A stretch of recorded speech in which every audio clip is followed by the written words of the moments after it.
అనుకుంటున్నారు మేము రాసాము చూస్తారని. కాదు, మాకున్న దిష్టిని మీరు తీసేస్తున్నారు. మాకు మీరు ఫ్రీ పబ్లిసిటీ ఇస్తున్నారు, ఇవ్వండి అంట నేను.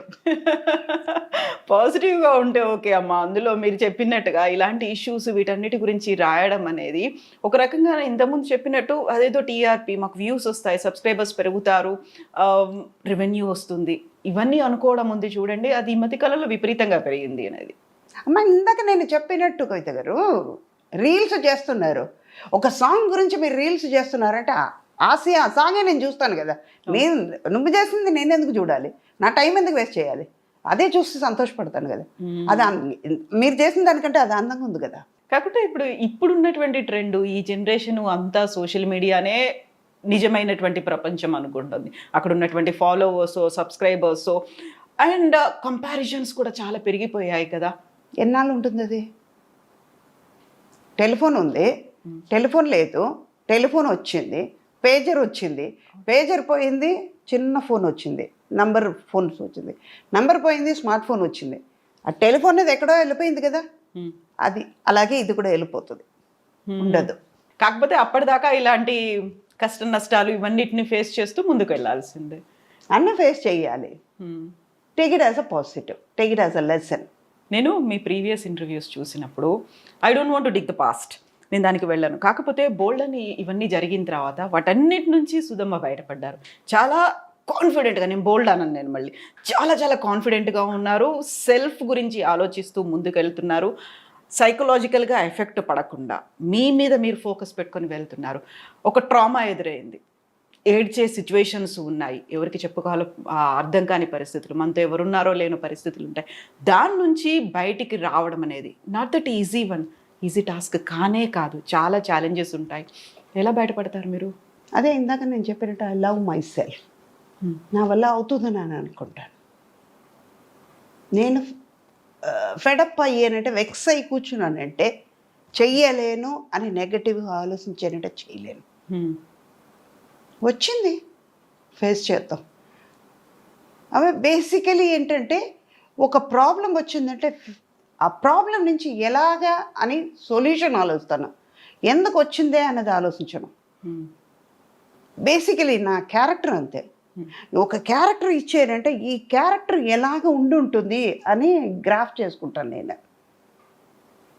ఆ తర్వాత క్యారెక్టర్ చేస్తాను. అలాన్నప్పుడు లైఫ్లో కూడా అంతే. వచ్చింది, జరిగింది, పెయిన్ అనుభవించిపోయేది నేను, అనుభవించి చూద్దాం. అది కూడా లెసన్. అంటే ఒక లెసన్ దొరికింది నాకు, ఒక ఎక్స్పీరియన్స్ దొరికింది, దాటి బయటకు వస్తాం.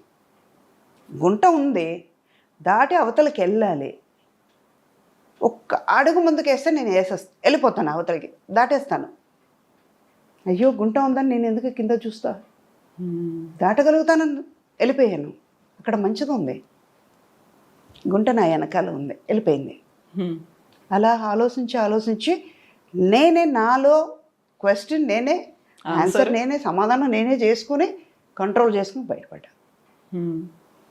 అండ్ వన్ మోర్ థింగ్, ఇప్పుడు మా కాలం, మా మదర్ కాలం, వాళ్ళ కాలంలో చెప్తే ఒక సపోర్ట్ ఇచ్చేవాళ్ళు.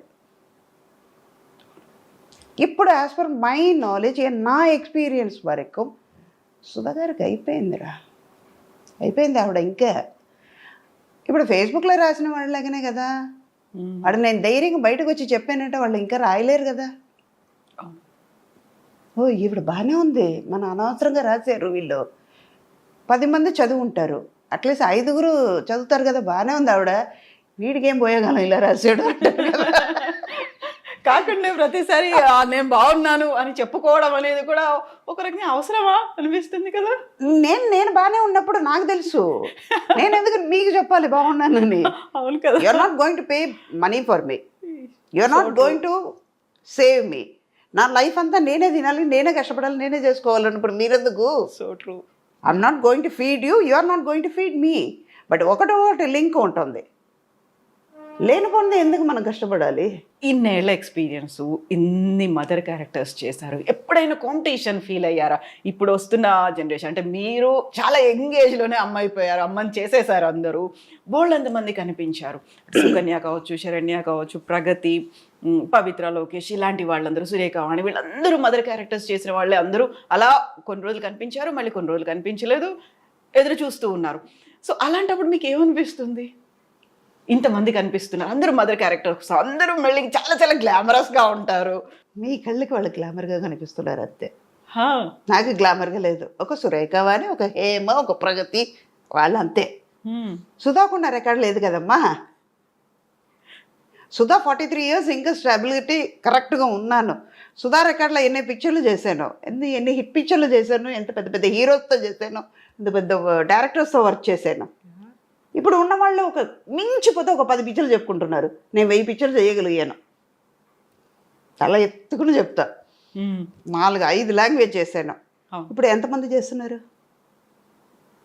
వాళ్ళు కూడా బతకాలి కదా. నేను స్పేస్ ఇస్తే కదా వాళ్ళు వచ్చేది. అందుకే సరే, అది కూడా పాజిటివ్గా ఓకేలే, స్పేస్ ఇచ్చాం, వాళ్ళు చేస్తున్నారు, వాళ్ళు ఉన్నారు కదా, లోకల్లో బతకాలి కదా. నేనే 10 రూపాయలకు తినాలి, నేనే కడుపు నిండా తినాలి, నేనే బిర్యానీ తినాలంటే ఎలా? వాళ్ళకు కూడా ఉండాలి కదా. అందుకే మీరు పులిహోర తింటే వాళ్ళకి నాకు ఇష్టమైన పులిహోర నేను తింటా, మీకు ఇష్టమైన బిర్యానీ మీరు తినండి. ఇంతమంది హీరోలకి అమ్మగా చేశారు, మహేష్ బాబు చేశారు, ఎన్టీఆర్ చేశారు, రామ్ చరణ్, అల్లు అర్జున్, వాట్ నాట్, ఇప్పుడు ఉన్నటువంటి యంగ్ హీరోలు ఈ జనరేషన్ అందరికీ చేశారు. ఎప్పుడైనా అరే అనిపించిందా? నాకు అదే మళ్ళీ మళ్ళీ అరిగిపోయిన రికార్డులాగా I love myself, I love my profession. ఒక చిన్న విషయం చేసినా కూడా మంచి దాని మీద అంత లవ్తో చేస్తాను, అంత ప్రేమించి చేస్తాను అన్నమాట. ఇష్టంగా చేస్తాను. అందువల్ల అది నెగటివ్గా రానివ్వను కదా. అది ఎంత అందంగా ఉంది కదా అనుకుంటాను. అయ్యో నువ్వు చదువుకుంటావు సుధా, అద్దంలో నేనే చూసి నేను అప్రిషియేట్ చేసుకుంటాను. ఇందాక మీరు గమనించుంటే తెలుస్తుంది, వెరీ బిగినింగ్ మీరు అందంగా ఉంటారు అనగానే తీసుకున్నారు. అర్థమైందా? అలాంటి మనిషి నేను. అందుకే ఏది నాకు పెద్దగా అనిపించదు. Take it easy policy. కూల్గా ఉంటాను, టెన్షన్ తీసుకోను, చల్తా అలాగే.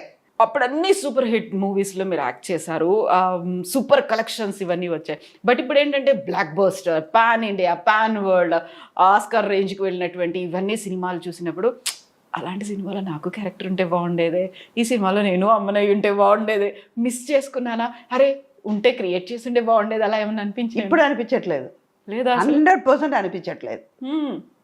మనం చేస్తాం కదా. పాత వాళ్ళని చూసేటప్పుడు కనిపిస్తుంది, ఒక జయసుధ గారిని చూసేటప్పుడు కనిపిస్తుంది, జయప్రద గారిని చూస్తే అనిపిస్తుంది, ఓకే, సావిత్రి గారిని చూసేటప్పుడు అనిపిస్తుంది, సుజాత గారిని చూసేటప్పుడు అనిపిస్తుంది. ఇప్పుడు అస్సలు లేదు, 200% కూడా అనిపించదు. 100% కాదు, 200% చెప్తాను. I'm not. నాకు ఇంతకంటే మంచి క్యారెక్టర్స్ నేను చేశాను. ఆమె చెప్పుకోవచ్చు, మన్మధుడు చెప్పుకోవచ్చు, నువ్వు లేక నేను అలాంటి క్యారెక్టర్ నేను చేసిన తర్వాత గ్యాంగ్ లీడర్ చేశాను. అలాంటప్పుడు నేను ఎందుకు ఇప్పుడు ఉన్నది నేను కంపేర్ చేసుకోవడం? వీళ్ళెవరు నాకు పోటీ కూడా కాదు.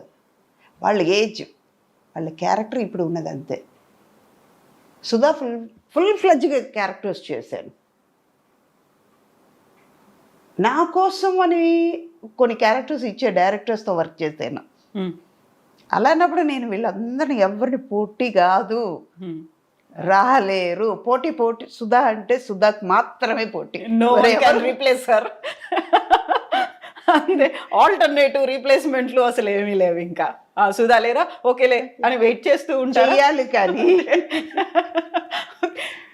సీనియర్ ఎన్టీఆర్ గారితో చేశారు, జూనియర్ ఎన్టీఆర్ గారితో కూడా చేశారు. ఆ మెమరీస్ అనేవి ఎలా ఉంటాయి అసలు? ఆ ఫ్యామిలీలో అందరితోనూ వర్క్ చేశాను. బాలకృష్ణ గారితో చేశారు. అంటే ఇది ఏంటంటే అక్కడ సీనియర్ లేదు, జూనియర్ లేదు, అందరితోనూ వర్క్ చేస్తాం అన్నది అక్కడ. అలా ఫ్యామిలీ అంటే ఇప్పుడు ఎన్టీఆర్ గారి ఫ్యామిలీతో చేశారు, చిరంజీవి గారి ఫ్యామిలీతో చేశారు, అండ్ నాగార్జున గారి ఫ్యామిలీతో చేశారు. ఇలా ఫ్యామిలీ జనరేషన్లు లక్కీగా ఇప్పుడు కొంచెం తగ్గింది కాబట్టి, లేకపోతే ఇప్పుడు కూడా అంటే మనకి రోజు బిర్యానీ పెడితే బోర్ కొడుతుంది కదా. అందుకే సుధా కాకుండా ఇంకో వాళ్ళు తీసుకొచ్చి పెడదాం, కొన్నాళ్ళకి చూద్దాం. అదే 2 రోజులు బిర్యానీ తిందాం, 3వ రోజు ఆటోమేటిక్గా పెసరట్టుకి వెళ్తాం, 3వ రోజు ఉప్మాకి, 4వ రోజు ఉప్మాకి వెళ్దాం, 2 రోజులు పెసరట్ అయిపోయింది. అలాగే ఇది కూడా. ఓకే, కొన్ని చేంజెస్ ఉంటాయి ఉండాలి. అన్అవాయిడబుల్ గా. అంటే నిన్న కట్టుకునే శారీ మళ్ళీ ఇవాళ కట్టలేవు, అదే కలర్ శారీ కట్టలేవు. అవును. మనకే అనిపిస్తుంది ఇదే కలర్ రేపు కూడా కడితే నిన్ననే కదా కట్టాం, మళ్ళీ ఇదే కలర్ ఎందుకు, మనకే అనిపించేటప్పుడు మన చూసేవాళ్ళకి ఎలా ఉంటుంది. సో ఇంత మెచ్యూర్డ్ సైకలాజికల్గా కావచ్చు, ఫిజికల్గా, ఎమోషనల్గా చాలా బ్యాలెన్స్డ్గా సెట్ చేసుకుంటూ ముందుకు వెళ్ళాలి. ఆఫర్స్ వచ్చినా రాకపోయినా, నష్టాలు వచ్చినా అలాగే తీసుకోవాలి. మీరు సంపాదించిన ఆస్తి పోయినప్పుడు తీసుకోవాలి. ఫ్యామిలీ మెంబర్స్ కాదు, బయటి వాళ్ళందరూ మళ్ళీ మిమ్మల్ని